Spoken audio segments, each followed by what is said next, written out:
मैं शारदा। आज मैं విష్ణు పురాణ का द्वितीय अंश का 16वां అధ్యాయం పढ़ने जा रही हूँ. నేను శారదనండి. విష్ణు పురాణోది ద్వితీయ అంశంలోన 16వ అధ్యాయం చదువుతున్నాను. रिभु की आज्ञा प्राप्त कर निधाद का अपने घर जाना. ब्राह्मण ने कहा, हे नरपति, 1000 वर्ष व्यतीत होने के उपरांत ज्ञानोपदेश कहने हेतु पुनः उसी नगर में गए और देखा कि वहाँ का राजा बड़ी धूमधाम के साथ नगर में प्रवेश कर रहा है तथा वन से आया हुआ है. निदाद कुशा और समिधा लेकर उस महाजन समूह से अलग भूखे प्यासे एक और खड़े हैं. तब महर्षि ऋभु ने निदाद के निकट जाकर कहा, हे द्विज, आप इस तरह एकांत में कैसे खड़े हैं? तब निदाद ने कहा, हे विप्रदेव, इस सुंदर नगर में राजा जाना चाहता है, जिस कारण मार्ग में अत्यंत भीड़ है, अतः मैं यहाँ खड़ा हूँ. तब ऋभु ने कहा, तुम्हारी बातों से ऐसा लगता है कि तुम यहाँ की राजा एवं प्रजा आदि के विषय में संपूर्ण जानकारी है, अतः आप मुझे यह बतलाइए कि उसमें राजा कौन है? निदाद बोले, पर्वत के समान ऊंचे गजराज पर सवार व्यक्ति राजा है, बाकी अन्य सब उनकी प्रजा है.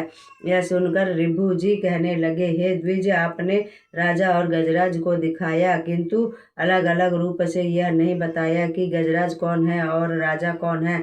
तब उन्हें समझाते हुए निदाद बोले, जो नीचे है वह गजराज है और जो ऊपर है वह राजा है. इन दोनों का वाहक संबंध है, इस बात को कौन नहीं जानता. ऋभु बोले, हे द्विज, तुम ठीक कहते हो, किंतु मुझे यह बतलाइए कि नीचे शब्द का क्या तात्पर्य है और ऊपर से तुम्हारा क्या अर्थ है. ऋभु के वचनों को सुनकर निदाद उनके ऊपर चढ़ गए और बोले, इस समय मैं राजा के समान ऊपर हूँ, तुम गजराजा के स्थान पर हो. आपको समझाने के ध्येय से ही मैंने इस तरह का कार्य किया. जब ऋभु ने कहा कि तुम्हारे कथनानुसार मैं गज के स्थान पर, अब यह बतलाओ कि मैं कौन हूँ और तुम कौन हो.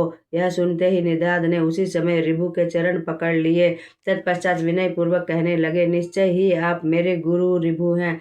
मेरे आचार्य गुरु महर्षि ऋभु के समान अद्वैत संस्कार से पूर्ण चित्त वाला अन्य कोई नहीं है. ऋभु जी के कहने लगे, हे निदाद, पूर्व समय में तुमने मेरा बहुत आदर सत्कार किया, उसी स्नेह के वशीभूत होकर तुम्हें उपदेश करने चला आया. समस्त पदार्थों में अद्वैत आत्म बुद्धि रखना ही परमार्थ का सार है. निदाद को इस प्रकार उपदेश करके महर्षि ऋभु चले गए. तदुपरांत निदाद समस्त प्राणियों को अपने से अभिन्न रूप में देखने लगे. उस ब्रह्मपरायण ब्राह्मण को मोक्ष प्राप्त हुआ.